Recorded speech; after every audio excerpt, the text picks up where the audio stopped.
سلام دوست من، به کانال آوای اندیشه و کلام خوش آمدید. اینجا جایی است که واژه ها زنده اند، جایی که صدای شعر، اندیشه و کتاب در دل سکوت با تو سخن میگوید. من اینجا هستم تا با صدایم تو را به سفرهای ببرم، از عمق خیال تا روشنایی اندیشه، از نجوای عاشقانه تا فریاد خاموشی. گاه شعری خواهم خواند، گاه بخشی از کتابی و گاه فقط دلنوشته از جنس خودمان، برای لحظاتی که شاید هیچ کس نشنود جز دل تو.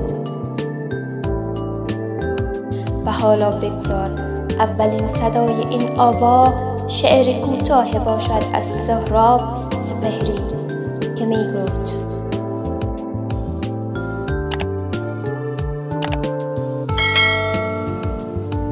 چشمه ها را باید شست، جور دیگر باید دید، واژه باید خود باران باشد، نباید ترسید از گفتن، نباید ترسید از بودن، باید ایستاد، باید خواند، باید آغاز کرد. زندگی تر شدنی پی در پی است، زندگی آب تنی کردن در حوضچه اکنون است. رخت را بکنیم، آب در یک قدمی است.